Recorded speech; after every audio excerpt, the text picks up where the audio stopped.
Hi guys, welcome back to my channel. ನಾನಿವತ್ತು SBECದು part C ಇದು ಚಾಪ್ಟರ್ ಮಾಡ್ತಿದ್ದೀನಿ. ಸ್ಟ್ರೈಕ್ ಆಫ್ ಅಂತ ಚಾಪ್ಟರ್ 20 ಇದು.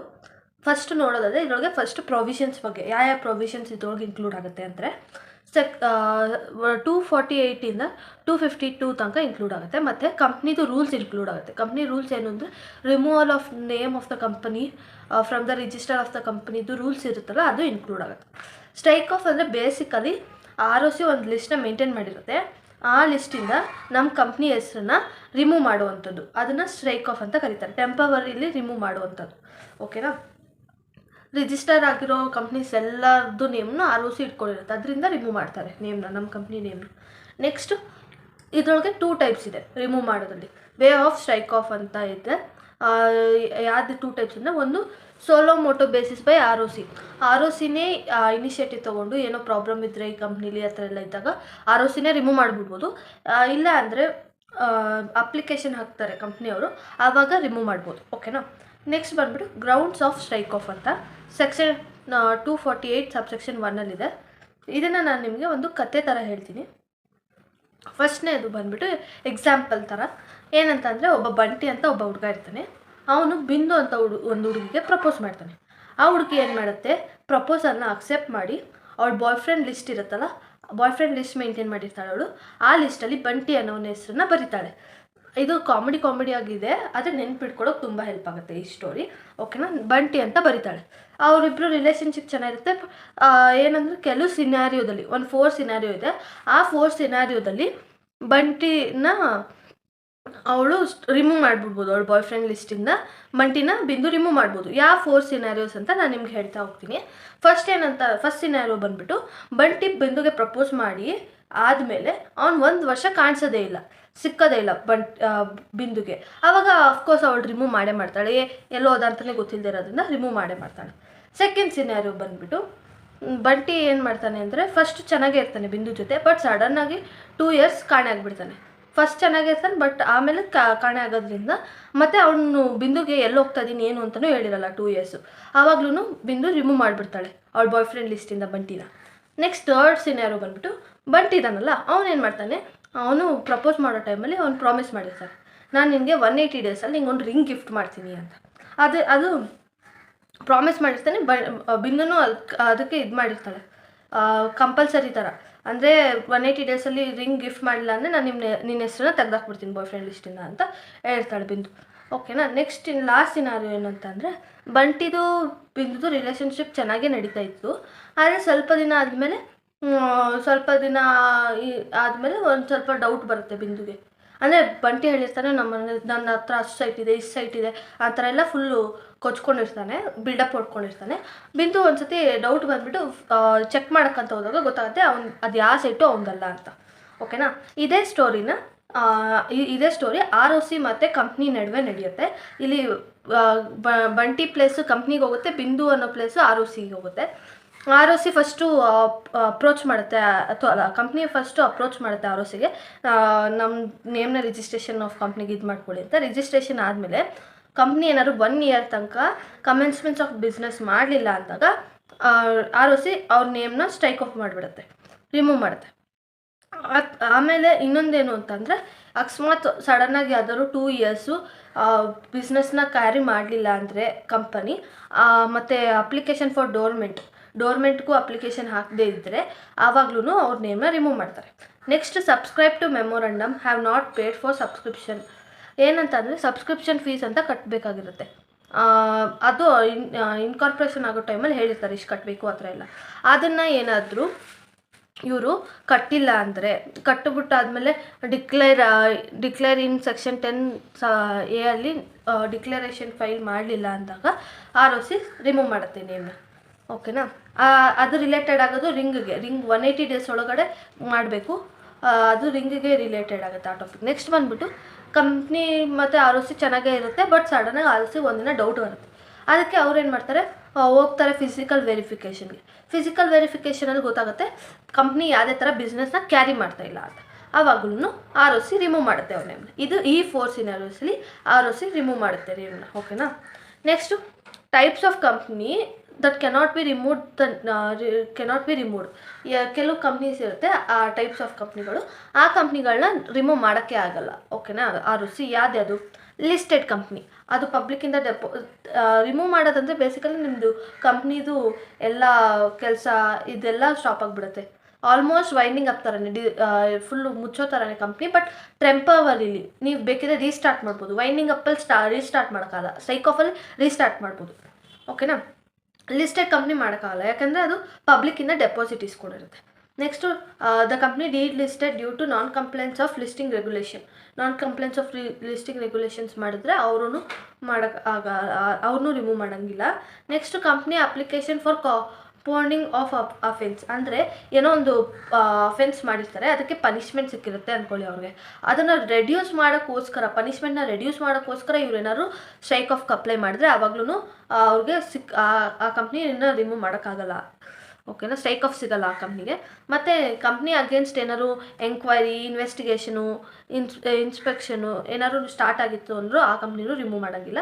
Section 8 company. ಆಮೇಲೆ satisfaction of charges pending means basically ಲೋನ್ನ ರೀಪೇ ಮಾಡಿಲ್ಲದೆ ಇರೋರಿಗೆ ಸ್ಯಾಟಿಸ್ಫ್ಯಾಕ್ಷನ್ ಆಫ್ ಚಾರ್ಜಸ್ ಪೆಂಡಿಂಗ್ ಅಂತ ಹೇಳ್ತಾರೆ. Next company which accept public deposit and same is outstanding. ಪಬ್ಲಿಕ್ಕಿಂದ ಡೆಪಾಸಿಟ್ ಇಸ್ಕೊಂಡು ಆ ದುಡ್ಡೇ ಔಟ್ಸ್ಟ್ಯಾಂಡಿಂಗಿನ ಕೊಟ್ಟಿಲ್ಲ ಅವ್ರಿಗೆ, ಆವಾಗ್ಲೂ ಅವ್ರಿಗೆ ರಿಮೂವ್ ಮಾಡಲ್ಲ, ಸ್ಟ್ರೈಕ್ ಆಫ್ ಮಾಡಲ್ಲ ಅವ್ರ ಕಂಪ್ನಿನ. ನೆಕ್ಸ್ಟು ವ್ಯಾನಿಷಿಂಗ್ ಕಂಪ್ನಿನೂ ಸ್ಟ್ರೈಕ್ ಆಫ್ ಮಾಡಲ್ಲ. ವ್ಯಾನಿಷಿಂಗ್ ಕಂಪ್ನಿ ಅಂತ ಅಂದರೆ ಏನು ಅಂದರೆ, ಆ company registered under companies act ಅಥವಾ ಸ್ಟಾಕ್ ಎಕ್ಸ್ಚೇಂಜ್ ಅಂಡರ್ ಲಿಸ್ಟೆಡ್ ಆಗಿರುತ್ತೆ. ಅವರು ಫೇಲ್ ಆಗಿರ್ತಾರೆ to file a return with ROC ಅಥವಾ ಸ್ಟಾಕ್ ಎಕ್ಸ್ಚೇಂಜ್ಗೆ ಕಾನ್ಸಿಕ್ಯೂಟಿವ್ 2 ಇಯರ್ಸಿಂದ ಅವರು ಫೈಲ್ ಮಾಡಿರಲ್ಲ ರಿಟರ್ನ, ಮತ್ತು ಯಾವುದೇ ಥರ ರಿಜಿಸ್ಟ್ರೇಷನ್ ಆಫೀಸ್ನೂ ಮೇಂಟೈನ್ ಮಾಡಿರಲ್ಲ, ಮತ್ತು none of the directors are traceable. ಈ ಥರ ಇದ್ದಾಗ ಆ ಕಂಪ್ನಿ ಏನಂದರೆ ಸ್ವಲ್ಪ ದಿನ ಇದ್ದು ಮತ್ತೆ ವ್ಯಾನಿಷ್ ಆಗಿಬಿಡುತ್ತೆ, ಎಲ್ಲೋಯ್ತು ಅಂತಾರೆ ಗೊತ್ತಾಗಲ್ಲ. ಆ ಥರ ಕಂಪ್ನಿಗಳನ್ನೂ ರಿಮೂವ್ ಮಾಡೋಂಗಿಲ್ಲ. ಓಕೆನಾ? ನೆಕ್ಸ್ಟ್ ಬಂದುಬಿಟ್ಟು ಸಿಕ್ಸ್ತ್ ಪಾಯಿಂಟಲ್ಲಿ ಏನಂದರೆ situation under which company cannot apply strike of. ಕೆಲವು ಕಂಪ್ನಿಗಳು ಸಿಚುವೇಶನ್ ಇರುತ್ತೆ, ಆ ಸಿಚುವೇಶನಲ್ಲಿ ಸ್ಟ್ರೈಕ್ ಆಫ್ನ ಅಪ್ಲೈನೇ ಮಾಡೋಂಗಿಲ್ಲ. ಯಾವುದು ಕಂಪ್ನಿಗಳು ಯಾವ ಸಿಚುವೇಶನಲ್ಲಿ ಅಪ್ಲೈ ಮಾಡೋಂಗಿಲ್ಲ ಅಂದರೆ, ಇಲ್ಲಿ ಕೆಳಗಡೆ ಒಂದು ಫಾಲೋಯಿಂಗ್ 6 ಪಾಯಿಂಟ್ಸ್ ಏನಿದೆ. ಈ 6 ಪಾಯಿಂಟ್ಸು ಯಾವ್ದಾದ್ರು ಕಂಪ್ನಿ 3 ಮಂತ್ಸ್ ಒಳಗಡೆ, ಲಾಸ್ಟ್ 3 ಮಂತ್ಸಲ್ಲಿ ಈ 6 ಪಾಯಿಂಟ್ಸಲ್ಲಿ ಯಾವ್ದಾದ್ರು ಒಂದು ಮಾಡಿದ್ರು ಆ ಕಂಪ್ನಿ ಅಪ್ಲೈ ಮಾಡೋಂಗಿಲ್ಲ. ಫಸ್ಟ್ ಪಾಯಿಂಟ್ ನೋಡೋದಾದರೆ, ಆ್ಯಸ್ ಚೇಂಜ್ ದ ನೇಮ್ ಏನಾದ್ರು ಚೇಂಜ್ ಮಾಡಿದರೆ, ಅಥವಾ as shift the registered office from one state to another state. ಏನಂತಂದರೆ ಇವೆರಡು ಇದೆಯಲ್ಲ, ನೇಮ್ ಚೇಂಜ್ ಮಾಡೋದು ಅಥವಾ ಶಿಫ್ಟಿಂಗ್ ರಿಜಿಸ್ಟ್ರೇಷನ್ ಆಫೀಸು, ಅದು ತುಂಬ ಎಕ್ಸ್ಪೆನ್ಸಿವ್ ಥಿಂಗು. ಅದು ಸುಲಭ ಅಲ್ಲ, ತುಂಬ ಖರ್ಚಾಗುತ್ತೆ, ತುಂಬ ಡಾಕ್ಯುಮೆಂಟೇಷನ್ಸ್ ಅವೆಲ್ಲ ನೆಸೆಸಿಟಿ ಇರುತ್ತೆ. ಅಷ್ಟೆಲ್ಲ ಖರ್ಚು ಮಾಡಿ ಸ್ಟ್ರೈಕ್ ಆಫ್ ಅಂದರೆ ಕ್ಲೋಸ್ ಮಾಡೋದು. ಕಂಪ್ನಿ ಯಾಕೆ ಕ್ಲೋಸ್ ಮಾಡಿಬಿಡ್ತಾರೆ? 3 ಮಂತ್ಸ್ ಒಳಗಡೆ ಅಷ್ಟು ಖರ್ಚು ಮಾಡಿ ಕಂಪ್ನಿ ಯಾಕೆ ಕ್ಲೋಸ್ ಮಾಡ್ತಾರೆ? ಅದ್ರ ಹಿಂದೆ ಏನೋ ಒಂದು ಬ್ಯಾಡ್ ಇಂಟೆನ್ಷನ್ ಇರ್ಬೋದು, ಅಥವಾ ಯಾರು ಇವ್ರಿಗೆ ಧಮ್ಕಿ ಆ ಥರ ಏನಾದ್ರು ಹಾಕಿರ್ಬೋದು, ಆ ಥರ ಏನೋ ಇರುತ್ತೆ. ಅದಕ್ಕೋಸ್ಕರ ಅಲೋ ಮಾಡಲ್ಲ ROC ಸ್ಟ್ರೈಕ್ ಆಫ್ಗೆ ಅಪ್ಲೈ ಮಾಡೋಕ್ಕೆ ಇವರಿಬ್ಬರಿಗೆ. ಆಮೇಲೆ company has filed application for winding up ಅಂದರೆ ಫುಲ್ ಕ್ಲೋಸ್ ಮಾಡೋ ಬಿಸ್ನೆಸ್ಗೆ ವೈಂಡಿಂಗ್ ಅಪ್ ಅಂತಾರೆ. ಅದಕ್ಕೆ ಅಪ್ಲಿಕೇಶನ್ ಹಾಕಿದರೆ ಈ ಟೆಂಪರವರಿ ಕ್ಲೋಸಿಂಗ್ ಬಿಸ್ನೆಸ್ ಏನು ಅವಶ್ಯಕತೆ ಇಲ್ಲ, ಫುಲ್ಲಾಗಿ ಕ್ಲೋಸ್ ಮಾಡ್ಬೋದಲ್ಲ ಅವರು, ಅದಕ್ಕೋಸ್ಕರ. Next company has filed an application for compromise ಮತ್ತು ಅರೇಂಜ್ಮೆಂಟ್ಗೆ, ಅಂದರೆ ಬೇಸಿಕಲಿ ಬೇರೆ ಕಂಪ್ನಿ ಜೊತೆ ಮರ್ಜ್ ಆಗೋದು ಆ ಥರ ಏನಾದ್ರು ಮಾಡಿದ್ರೆ ಆ ಕಂಪ್ನಿನೂ ಅಪ್ಲೈ ಮಾಡೋಂಗಿಲ್ಲ. Next company disposed any property or right held by it for a gains other than normal course of business. ಅವ್ರ ಹತ್ರ ಇರೋ ಪ್ರಾಪರ್ಟಿನೋ ಅಥವಾ ರೈಟ್ಸ್ನೋ ಬೇರೆಯವ್ರಿಗೆ ಮಾರಿದ್ದು ಆ ಥರ ಮಾರಿದ್ರೆ for a gain, other than normal course of business ಅಂದರೆ ರಿಯಲ್ ಎಸ್ಟೇಟಲ್ಲಿ ಪ್ರಾಪರ್ಟಿ ಮಾರಲೇಬೇಕಾಗುತ್ತೆ, ಅದು ನಾರ್ಮಲ್ ಕೋರ್ಸ್ ಆಫ್ ಬಿಸ್ನೆಸ್ಸಲ್ಲಿ ಬರುತ್ತೆ. ಅದ್ರ ಬದಲು ಇವ್ರು ಏನಾದ್ರು ಮಾರಿದರೆ ಆವಾಗ ಲಾಸ್ಟ್ 3 ಮಂತ್ಸಲ್ಲಿ ಆವಾಗಲೂ ಇವ್ರು ಅಪ್ಲಿಕೇಶನ್ ಹಾಕೋಗಿಲ್ಲ. Company involved in any activity other than what required for strike off the name of the company. Strike ಆಫ್ಗೆ ಏನು ಆ್ಯಕ್ಟಿವಿಟಿ ಬೇಕೋ ಅದನ್ನು ಬಿಟ್ಟು ಬೇರೆ ಏನೇ ಕೆಲಸ ಮಾಡಿದ್ರು ಲಾಸ್ಟ್ 3 ಮಂತ್ಸಲ್ಲಿ ಅದನ್ನು ಇದು ಮಾಡೋಕ್ಕಾಗಲ್ಲ, ಅದು ಅಪ್ಲಿಕೇಶನ್ ಹಾಕೋಕ್ಕಾಗಲ್ಲ. Next procedure for strike off to be followed by ROC. ಅಂದರೆ ROC ಯಾವ್ದಾದ್ರು ಕಂಪ್ನಿನ ರಿಮೂವ್ ಮಾಡಬೇಕು ಅಂದರೆ ಈ ಪ್ರೊಸೀಜರ್ನ ಫಾಲೋ ಮಾಡುತ್ತೆ. ನಾನು ಹೇಳಿದ್ನಲ್ಲ ಆಲ್ರೆಡಿ 2 ವೇಸ್ ಇದೆ. ಒಂದು ಸೋಲೋಮೋಟೋ ಬೇಸಿಸಲ್ಲಿ ROCನೇ ರಿಮೂವ್ ಮಾಡ್ಬೋದು ಅಂತ. ಆ ಬೇಸಿಸಲ್ಲಿ ಏನೇನು ಮಾಡಬೇಕು ROC ಅಂತ ಇದು. First send the notice to the company STK ಒನ್ನಲ್ಲಿ STK 1ಅಲ್ಲಿ ನೋಟಿಸ್ ಕಳಿಸ್ಬೇಕು ಕಂಪ್ನಿಗೆ ROC, ಮತ್ತು ಡೈರೆಕ್ಟರ್ಗೆ ಕಳಿಸ್ಬೇಕು ಸ್ಟೇಟಿಂಗ್ ದಟ್ ಏನು ಅವ್ರದ್ದು ಇಂಟೆನ್ಷನ್, ಈ ಕಂಪ್ನಿ ನೇಮ್ ಎಂತಕ್ಕೆ ರಿಮೂವ್ ಮಾಡ್ತಿದ್ದಾರೆ, ರೀಸನ್ ಅದಕ್ಕೆ ಅದನ್ನೆಲ್ಲ ಕಳಿಸ್ಬೇಕಾಗತ್ತೆ. ನೋಟಿಸು ಎಲ್ಲ ಡೈರೆಕ್ಟರ್ಗೂ ಕಳಿಸಿರ್ತಾರೆ. Address given in the records ಕೊಟ್ಟಿರ್ತಾರಲ್ಲ, ರೆಕಾರ್ಡ್ಸ್ ಆಫ್ ಕಂಪ್ನಿ ಇರುತ್ತಲ್ಲ, ಅದ್ರೊಳಗೆ ಅಡ್ರೆಸ್ ಇರುತ್ತಲ್ಲ ಅದಕ್ಕೆ ಕಳಿಸಿರ್ತಾರೆ. ಇಲ್ಲಾಂದರೆ ರೆಕಾರ್ಡ್ಸ್ ಆಫ್ MCAದಲ್ಲಿ ಕಳಿಸಿರ್ತಾರೆ. ಅದರೊಳಗೂ ಏನೇನೋ ಅಡ್ರೆಸ್ ಎಲ್ಲ ಇಸ್ಕೊಂಡಿರ್ತಾರೆ MCA ವೆಬ್ಸೈಟಲ್ಲಿ, ಅದನ್ನು ಅದ್ರೊಳಗಾದ್ರು ಕಳಿಸಿರ್ತಾರೆ. ಓಕೆನಾ. ನೋಟಿಸ್ ಕಳಿಸಾದ್ಮೇಲೆ ರಿಪ್ಲೈ ಮಾಡ್ತಾರೆ ಡೈರೆಕ್ಟರ್ಸು, ಕಂಪ್ನಿ ಅಥವಾ ಡೈರೆಕ್ಟರು ರಿಪ್ಲೈ ಮಾಡ್ತಾರೆ. ವಿತಿನ್ 30 ಡೇಸಲ್ಲಿ ರಿಪ್ಲೈ ಮಾಡಬೇಕು. ಓಕೆನಾ. ಅವರು ಸ್ಟೇಟ್ ಮಾಡಬೇಕು ಏನಂತಂದರೆ ಎಂತಕ್ಕೆ ಇವ್ರ ಕಂಪ್ನಿನ ರಿಮೂವ್ ಮಾಡಬಾರ್ದು ಅಂತ ಅವರು ರೀಸನ್, ಕರೆಕ್ಟಾಗಿರೋ ರೀಸನ್ ಕೊಡಬೇಕು. ಓಕೆನಾ. ಅದನ್ನು ROC ಕನ್ಸಿಡರ್ ಮಾಡುತ್ತೆ ರಿಪ್ಲೈನ. ಅಕಸ್ಮಾತ್ ಅದೇನಾದರೂ ಸ್ಯಾಟಿಸ್ಫ್ಯಾಕ್ಷನ್ ಆಗಲಿಲ್ಲ ಅಂದರೆ ಸ್ಟ್ರೈಕ್ ಆಫ್ಗೆ ಅದು ಫರ್ದರ್ ಪ್ರೊಸೀಡ್ ಆಗುತ್ತೆ ROC. ಓಕೆನಾ. ನೆಕ್ಸ್ಟ್ ಬಂದ್ಬಿಟ್ಟು publication notice of strike of by ROC. ಇದ್ರೊಳಗೆ ಏನಂತ ಅವ್ರು ರಿಪ್ಲೈ ಮಾಡಿರ್ತಾರಲ್ಲ, ಅದು ಸ್ಯಾಟಿಸ್ಫ್ಯಾಕ್ಷನ್ ಆಗಿಲ್ಲದೆ ತಕ್ಷಣ ROC ಏನು ಮಾಡುತ್ತೆ, ಪಬ್ಲಿಷ್ ಮಾಡುತ್ತೆ, ಪಬ್ಲಿಕ್ ನೋಟಿಸ್ ಕೊಡುತ್ತೆ. ಫಾರ್ಮ್ STK 5ಅಲ್ಲಿ ಪಬ್ಲಿಕ್ ನೋಟಿಸ್ ಕೊಡುತ್ತೆ. MCA ವೆಬ್ಸೈಟಲ್ಲಿ ಮತ್ತು ಅಫಿಷಿಯಲ್ ಗ್ಯಾಜೆಟಲ್ಲಿ ಡಿಸ್ಪ್ಲೇ ಮಾಡುತ್ತೆ. ಆಮೇಲೆ ಫಾರ್ಮ್ STK 5A ಅಲ್ಲಿ ನ್ಯೂಸ್ ಪೇಪರ್ ನೋಟಿಸ್ ಕೊಡುತ್ತೆ ಇನ್ ಇಂಗ್ಲೀಷ್ ಆ್ಯಂಡ್ ವರ್ನಾಕ್ಯುಲರ್ ಲ್ಯಾಂಗ್ವೇಜಲ್ಲಿ. ROC ಏನು ಹೇಳುತ್ತೆ ಅಂದರೆ ಏನಾದ್ರು ಅಬ್ಜೆಕ್ಷನ್ ಇದ್ದರೆ ಹಾಕ್ಬೋದು ವಿತಿನ್ 30 ಡೇಸ್ ಒಳಗಡೆ from the date of such notice ಕಳಿಸಿದ ಡೇಟಿಂದ 30 ಡೇಸ್ ಒಳಗಡೆ ಇವರು ಏನಾದ್ರು ಅಬ್ಜೆಕ್ಷನ್ ಇದ್ದರೆ ಕಳಿಸ್ಬೋದು ಅಂತ. ಓಕೆನಾ. Next intimation for regulatory authorities. ROC ಏನು ಮಾಡುತ್ತೆ ಅಂದರೆ ರೆಗ್ಯುಲೇಟರಿ ಅಥಾರಿಟಿ ಅಂದರೆ ಇವಾಗ ಫಾರ್ ಎಕ್ಸಾಂಪಲ್ ಹೇಳೋದಾದರೆ ಇನ್ಶೂರೆನ್ಸ್ಗೆ IRDA, ಟೆಲಿಕಾಮ್ಗೆ TRAI, ಹೌಸಿಂಗ್ ಫಿನಾನ್ಸ್ಗೆ ನ್ಯಾಷನಲ್ ಹೌಸಿಂಗ್ ಬ್ಯಾಂಕ್ಗೆ RBI, ಈ ಥರ ಏನೋ ರೆಗ್ಯುಲೇಟರಿ ಬಾಡೀಸ್ ಎಲ್ಲ ಇರುತ್ತೆ. ಆ ಬಾಡೀಸ್ಗೆ ಇಂಟಿಮೇಟ್ ಮಾಡುತ್ತೆ, ನಾನು ಈ ಥರ ಡಿಸಿಷನ್ ತೊಗೊತಾ ಇದ್ದೀನಿ, ಈ ಕಂಪ್ನಿನ ಸ್ಟ್ರೈಕ್ ಆಫ್ ಮಾಡ್ತಾ ಇದ್ದೀನಿ ಅಂತ. ಆ ರೆಗ್ಯುಲೇಟರಿ ಬಾಡಿ ಏನಾದ್ರು ಅಬ್ಜೆಕ್ಷನ್ ಇದ್ದರೆ ಅವರು 30 ಡೇಸ್ ಒಳಗೆ ಅವರು ರೈಸ್ ಮಾಡ್ಬೋದು ಅದನ್ನು ಅಬ್ಜೆಕ್ಷನ್ನ. ಅಕಸ್ಮಾತ್ ROCಗೆ ಅದೇ ಥರ ಏನದು ಅಬ್ಜೆಕ್ಷನ್ ಸಿಕ್ಕಲಿಲ್ಲ, ಅದು ರಿಸೀವ್ ಆಗಲಿಲ್ಲ ಯಾವುದೇ ಥರ ಅಬ್ಜೆಕ್ಷನು ಅಂದರೆ ಆವಾಗ ROC ಫರ್ದರ್ ಮೂವ್ ಮಾಡುತ್ತೆ. ನೆಕ್ಸ್ಟ್ ಬಂದುಬಿಟ್ಟು ಪ್ರೊವಿಷನ್ ಆಫ್ ರಿಯಲೈಸೇಷನ್ ಮಾಡುತ್ತೆ ಆಫ್ ಅಮೌಂಟ್ ಡ್ಯೂ. ROC ಏನು ಮಾಡುತ್ತೆ ಅಂದರೆ ಪ್ರಾಪರ್ ಪ್ರೊವಿಷನ್ ಮಾಡುತ್ತೆ. ಅಮೌಂಟ್ ಡ್ಯೂ ಇರುತ್ತಲ್ಲ ಟು ದ ಕಂಪನಿ ಅಥವಾ ಬೈ ದ ಕಂಪನಿ, ಕಂಪ್ನಿ ಯಾರಿಗಾದ್ರು ದುಡ್ಡು ಕೊಡಬೇಕಿರುತ್ತಲ್ಲ, ಕಂಪ್ನಿಗೆ ಯಾರಾದ್ರು ದುಡ್ಡು ಕೊಡಬೇಕಿರುತ್ತೆ, ಅದನ್ನು ಪ್ರಾಪರ್ ಪ್ರೊವಿಷನ್ ಮಾಡುತ್ತೆ ROC. ಮತ್ತು ಇದೆಲ್ಲ ಆದಮೇಲೆ notice for dissolution of the company by ROC. Notice ಕಳಿಸುತ್ತೆ ROC, ಈ ಕಂಪ್ನಿ ಡಿಸಲ್ಯೂಷನ್ ಆಗಿದೆ ಅಂದರೆ ಸ್ಟ್ರೈಕ್ ಆಫ್ ಆಗಿಬಿಟ್ಟಿದೆ ಅಂತ. ಪಬ್ಲಿಷ್ ಮಾಡುತ್ತೆ ಇನ್ MCA ವೆಬ್ಸೈಟ್ ಮತ್ತು ಅಫಿಷಿಯಲ್ ಗ್ಯಾಜೆಟಲ್ಲಿ ಇನ್ ಫಾರ್ಮ್ STK 7ಅಲ್ಲಿ. ಆಮೇಲೆ ಈ ಕಂಪ್ನಿದು ಸ್ಟೇಟಸ್ ಬಂದುಬಿಟ್ಟು ಚೇಂಜ್ ಆಗುತ್ತೆ, ಡಿಸಾಲ್ವ್ಡ್ ಅಂತ ಚೇಂಜ್ ಆಗುತ್ತೆ. ಓಕೆನಾ. ನೆಕ್ಸ್ಟ್ ನಾನು ಇದ್ರದ್ದೇ ರಿಲೇಟೆಡ್ ಒಂದು ಕೇಸ್ ಸ್ಟಡಿ ಇದೆ ಇಲ್ಲಿ. ಈ ಕೇಸ್ ಬಂದುಬಿಟ್ಟು international security printers versus ROC Delhi. ಇದು ಆಲ್ರೆಡಿ ಇವಾಗ ಇಷ್ಟೋ ತನಕ ಏನು ಪ್ರೊಸೀಜರ್ ಹೋದ್ವಲ್ಲ ಅದೆಲ್ಲ ROC ಫಾಲೋ ಮಾಡಬೇಕಾಗಿರೋವಂಥ ಪ್ರೊಸೀಜರ್ ಅಲ್ವಾ. ಇಲ್ಲಿ ಏನಂತ ಅಂದರೆ ROC ಡೆಲ್ಲಿ ಇದೆಯಲ್ಲ, ಅವರು ಸ್ಟ್ರೈಕ್ ಆಫ್ ಮಾಡ್ಬೇಕು ಅಂದ್ಕೊತಾರೆ. ಕೆಲವು ಕಂಪ್ನಿಗಳನ್ನ 6000 ಕಂಪ್ನಿಗಳನ್ನ ಸ್ಟ್ರೈಕ್ ಆಫ್ ಮಾಡಬೇಕಂತ ಅಂದ್ಕೊತಾರೆ. ಅವರು without issuing notice, without giving an opportunity ಆ ಕಂಪ್ನಿಗಳಿಗೆ ಏನು ಅಂದರೆ ರಿಪ್ಲೈ ಮಾಡೋಕ್ಕೆ ಅಥವಾ ಏನಾದ್ರು ಎಂತಕ್ಕೆ ಅವ್ರು ರಿಮೂವ್ ಮಾಡಬಾರ್ದು ಅಂತ ಕೇಳ್ಕೊಳೋಕ್ಕೆ ಏನಕ್ಕೂ ಆಪ್ಷನ್ನೇ ಕೊಡದೆ ROC ಏನು ಮಾಡುತ್ತೆ, ಡೆಲ್ಲಿ ROC ರಿಮೂವ್ ಮಾಡಿಬಿಡುತ್ತೆ ಸೀದಾ. ಆವಾಗ ಈ ಇಂಟರ್ನ್ಯಾಷನಲ್ ಸೆಕ್ಯೂರಿಟಿ ಪ್ರಿಂಟರ್ ಇದೆಯಲ್ಲ, ಅದೊಂದು ಅಗ್ರೀವ್ಡ್ ಕಂಪನಿ ಅದು, ಆಯಿತಾ. International security printer aggrieved company. ಅದು file suit against ROC against suit file ಮಾಡುತ್ತೆ. ಏನಂತಂದರೆ ROC ಯಾವುದೇ ಥರ ಲೀಗಲ್ ಪ್ರೊಸೀಜರ್ನ ಫಾಲೋ ಮಾಡಿಲ್ಲ ಅಂತ. ಆವಾಗ ಜಸ್ಟಿಸ್ ಬರುತ್ತೆ. ಜಸ್ಟಿಸ್ ಅಂತ ಏನಂತ ಅಂದರೆ principle of nature justice to be given opportunity to being heard was not followed. ಇದನ್ನು ಫಾಲೋ ಮಾಡದಿರೋದ್ರಿಂದ ROC ಡೆಲ್ಲಿ ಈ ಕೇಸು ಇಂಟರ್ನ್ಯಾಷನಲ್ ಸೆಕ್ಯೂರಿಟಿ ಪ್ರಿಂಟರ್ಸ್ ಕಡೆ ಆಗುತ್ತೆ. ಆಮೇಲೆ ಅವ್ರ ನೇಮ್ನ ವಾಪಸ್ ರೀಸ್ಟೋರ್ ಮಾಡ್ತಾರೆ. ಓಕೆನಾ. ಇದು ಒಂದು ಕೇಸ್.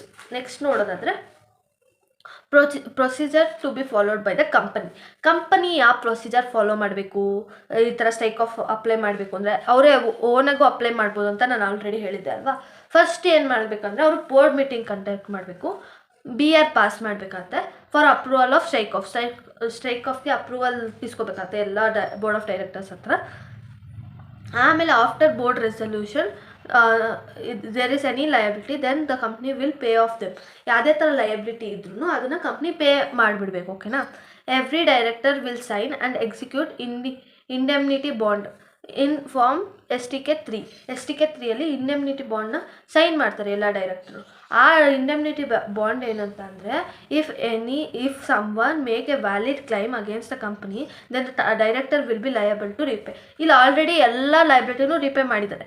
ಏನಾದ್ರು ಇಫ್ ಇನ್ ಕೇಸ್ ಯಾರು ಬಂದ್ಬಿಟ್ಟು ವ್ಯಾಲಿಡ್ ಕ್ಲೈಮ್ ಮಾಡಿದ್ರು, ಈ ದುಡ್ಡು ನನಗೆ ಕೊಡಬೇಕು ಅಂತ ವ್ಯಾಲಿಡ್ ಆಗಿ ಕ್ಲೈಮ್ ಮಾಡಿದ್ರು ಅಂದರೆ ಅವಾಗ ಡೈರೆಕ್ಟರು ರಿಪೇ ಮಾಡೋಕ್ಕೆ ಲಯಬಲ್ ಆಗಿರ್ತಾರೆ. ಅದಕ್ಕೆ ಅವರು ಸೈನ್ ಮಾಡ್ತಾರೆ STK 3. ಮತ್ತು all director will sign and affidavit in form STK 4 affidavit sign ಮಾಡ್ತಾರೆ. ಏನಂತಂದರೆ ಅವ್ರ ನಾಲೆಜ್ ಪ್ರಕಾರ, ಅವ್ರ ಬೆಸ್ಟ್ ಆಫ್ ನಾಲೆಜ್ ಪ್ರಕಾರ ಯಾವುದೇ ಡ್ಯೂಸ್ ಕೂಡ ಅನ್ಪೇಯ್ಡ್ ಆಗಿಲ್ಲ, ಎಲ್ಲ ಡ್ಯೂಸ್ನು ಪೇ ಮಾಡಿದ್ದೀವಿ ನಾವು ಅಂತಲೇ ಅವರು ಒಂದು ಅಫಿಡವಿಟ್ನ ಸೈನ್ ಮಾಡ್ತಾರೆ. ಓಕೆನಾ. Next statement of account to be obtain from the certified CA in form STK 8. Certified CA ಇರ್ತಾರಲ್ಲ ಅವರು ಸ್ಟೇಟ್ಮೆಂಟ್ ಆಫ್ ಅಕೌಂಟ್ಸ್ನ CA ಇರ್ತಾರಲ್ಲ ಅವ್ರು ಸರ್ಟಿಫೈಡ್ ಮಾಡಬೇಕಾಗತ್ತೆ. ಯಾಕೆಂದರೆ ಫಿನಾನ್ಷಿಯಲ್ ಪೊಸಿಷನ್ ಹೇಗಿದೆ ಕಂಪ್ನಿದು ಅಂತ ತಿಳ್ಕೊಳ್ಳೋಕ್ಕೋಸ್ಕರ. ಓಕೆನಾ. ನೆಕ್ಸ್ಟ್ ಬಂದ್ಬಿಟ್ಟು ಹೋಲ್ಡಿಂಗ್ GM ಹೋಲ್ಡ್ ಮಾಡಬೇಕಾಗುತ್ತೆ. SR ಪಾಸ್ ಮಾಡಬೇಕಾಗುತ್ತೆ. ಅಫ್ಕೋರ್ಸ್ SR ಪಾಸ್ ಆದಮೇಲೆ MGT 14 ವಿತಿನ್ 30 ಡೇಸ್ ಒಳಗಡೆ. If the company registered with any other authority, ಅಂದರೆ ಕಂಪ್ನಿ ಯಾವ್ದಾದ್ರು ಅಥಾರಿಟಿ ಜೊತೆ ರಿಜಿಸ್ಟರ್ ಆಗಿದ್ದರೆ, ಅಥಾರಿಟಿ ಅಂದರೆ ನಿಮ್ಗಾಗಲೇ ಹೇಳಿದಾಗೆ ಫಾರ್ ಎಕ್ಸಾಂಪಲ್ ಇನ್ಶೂರೆನ್ಸ್ಗೆ IDR, ಟೆಲಿಕಾಮ್ಗೆ TRIAI, housing finance, national housing finance, ಆ ಥರ ಅಥಾರಿಟೀಸ್ ಜೊತೆಗೆ ಇವರು ಲಿಸ್ಟೆಡ್ ಆಗಿದ್ದರೆ ಅವ್ರ ಹತ್ರ ಇವರು ನೋ ಅಬ್ಜೆಕ್ಷನ್ ಸರ್ಟಿಫಿಕೇಟ್ ಇಸ್ಕೊಂಬರ್ಬೇಕಾಗತ್ತೆ. ನೋ ಅಬ್ಜೆಕ್ಷನ್ ಸರ್ಟಿಫಿಕೇಟ್ ಇಸ್ಕೊಂಡು ಬಂದು ಸಬ್ಮಿಟ್ ಮಾಡಬೇಕಾಗತ್ತೆ. ಓಕೆನಾ. Company next company apply to the ROC for strike off in form STK 2 apply ಮಾಡುತ್ತೆ along with indemnity bond STK 3 STK 4 affidavit sign ಮಾಡಬೇಕು ಅವರೆಲ್ಲ ಡೈರೆಕ್ಟರ್ಸು. ಆಮೇಲೆ STK 8 ಸ್ಟೇಟ್ಮೆಂಟ್ ಆಫ್ ಅಕೌಂಟ್ಸು ಮತ್ತು BR SR. Sorry ಕಾಣಿಸಿಲ್ಲ, ಇಲ್ಲಿದೆ ನೋಡಿ, BR SR. Next no objection certificate from the authorities, ಇಷ್ಟನ್ನು submit ಮಾಡಬೇಕಾಗತ್ತೆ ಅವರು. ನೆಕ್ಸ್ಟ್ ಬಂದುಬಿಟ್ಟು ROC ಏನಾದ್ರು ಸ್ಯಾಟಿಸ್ಫೈ ಆಯಿತು ಅಂದರೆ ಅವರು ಏನು ಮಾಡ್ತಾರೆ, ಪಬ್ಲಿಕ್ ನೋಟಿಸ್ ಕಳಿಸ್ತಾರೆ. STK 6 MCA ವೆಬ್ಸೈಟು ಮತ್ತು ಅಫಿಷಿಯಲ್ಗೆ ಸೇಮ್ ಅಲ್ಲಿ ಏನು ಫಾಲೋ ಮಾಡ್ತಾರೋ ಇದೆಲ್ಲ ಸೇಮ್ ಇರುತ್ತೆ ಸ್ವಲ್ಪ ಇವಾಗಿಂದ. STK 5 ಪಬ್ಲಿಕ್ ಇದು ಅಲ್ಲಿ STK 5 ಇತ್ತು, ಇಲ್ಲಿ STK 6. ROC ಇದು ಮಾಡಿದ್ರೆ 5 ಇತ್ತು, ಇಲ್ಲಿ 6 ಇದೆ. STK 5 ಪಬ್ಲಿಕ್ ನ್ಯೂಸ್ ಪೇಪರಲ್ಲಿ ಇಂಗ್ಲೀಷ್ ಆ್ಯಂಡ್ ವೆರ್ನಾಕ್ಯುಲರ್ ಲ್ಯಾಂಗ್ವೇಜಲ್ಲಿ ಪಬ್ಲಿಷ್ ಮಾಡ್ತಾರೆ. ನೆಕ್ಸ್ಟು ಅದೇ 30 ಡೇಸಲ್ಲಿ ಏನಾದ್ರು ಅಬ್ಜೆಕ್ಷನ್ ಇದ್ದರೆ ಕೊಡ್ಬೋದು. ಇಂಟಿಮೇಟ್ ಮಾಡ್ತಾರೆ ಅಥಾರಿಟೀಸ್ಗೆ ಈ ಥರ ನಾವು ಇದು ಮಾಡ್ತಿದ್ದೀವಿ ಅಂತ. ಅಬ್ಜೆಕ್ಷನ್ ಇದ್ದರೆ ಇವರು 30 ಡೇಸಲ್ಲಿ ಇದು ಅಬ್ಜೆಕ್ಷನ್ನ ರೈಸ್ ಮಾಡ್ಬೋದು.